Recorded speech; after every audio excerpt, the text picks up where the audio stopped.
بسم اللہ الرحمن الرحیم۔ جمعہ کے دن دو اذانیں دی جاتی ہیں۔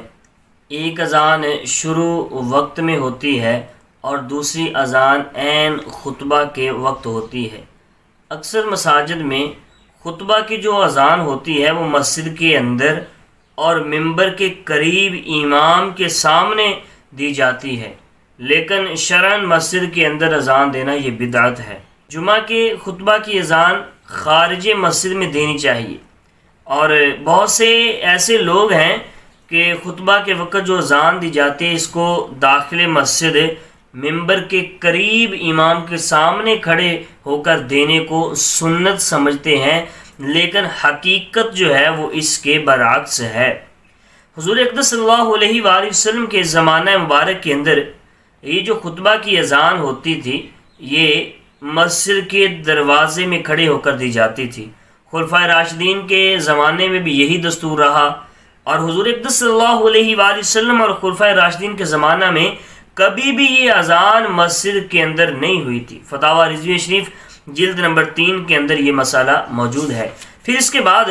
رسول اللہ صلی اللہ علیہ وسلم جب روز جمعہ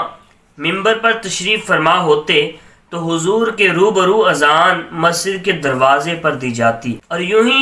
ابو بکر صدیق و عمر فاروق رضی اللہ تعالی عنہما کے زمانے میں یہ اذان جو ہے یہ دروازے پر کھڑے ہو کر یعنی مسجد کے باہر جو ہے وہ دی جاتی تھی۔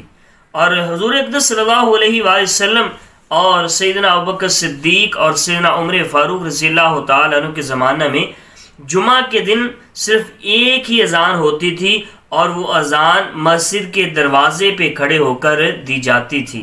لیکن جب حضرت امیر المومنین حضرت عثمان غنی ذو النورین رضی اللہ تعالی عنہ خلیفۃ المسلمین بنے اور آپ نے خلافت کا ابتدائی دور سنبھالا تو اس وقت ایک اذان تھی جو خطبہ کے وقت مسجد کے دروازے پر دی جاتی تھی۔ پھر اس کے بعد آپ نے اذان اول یعنی تقریر، اس دور سے اگر اندازہ لگائیں تو جو تقریر شروع کرنے سے پہلے امام کے جو مؤذن اذان دیتا ہے یہ اذان جو ہے یہ آپ نے بعد میں شروع کروائی، اور لیکن اذان خطبہ میں کوئی تبدیلی نہ فرمائی، بلکہ امیر المومنین سیدنا مولا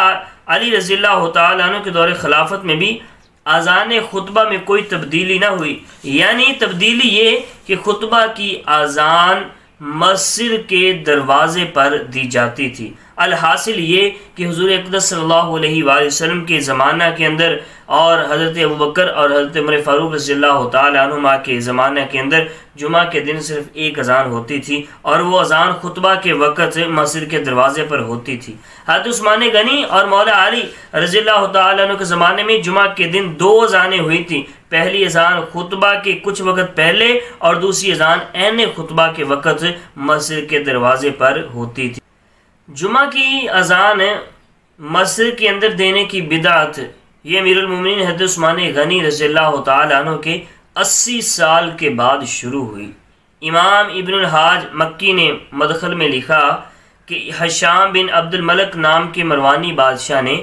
اس جو ہے وہ بدعت کو اور اس سنت کو بدل ڈالا اور بدعت کو ایجاد کیا، اور حشام بن عبد الملک کا زمانہ امیر المومنین حضرت عثمان غنی ذو النورین رضی اللہ تعالی عنہ کے زمانے سے 80 برس بعد شروع ہوا۔ اب مسجد کے اندر جو اذان کا سلسلہ شروع کیا گیا یہ بادشاہ جو حشام بن عبد الملک کا نام لیا جاتا ہے یہ اس نے شروع کروایا۔ اس سے پہلے جو ہے وہ اذان مسجد کے اندر نہیں ہوتی تھی۔ اذان یا تو مینارے پر یا مسجد کے باہر، مسجد میں اذان نہ کہی جائے یہ کبھی بھی کوئی بھی طریقہ نہیں رہا۔ اس لیے آج اگر کوئی یہ سنت سمجھ کے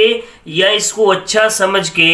امام کے سامنے ممبر کے قریب کھڑے ہو کر اگر کوئی اذان دینا سنت سمجھے تو وہ سنت نہیں ہے بلکہ سنت کو بدل رہا ہے اور بدعت کی طرف جا رہا ہے۔ اس لیے جو اذان ہے چاہے وہ پہلی اذان ہے یا دوسری اذان ہے وہ مسجد کے باہر ہی کہی جائے گی۔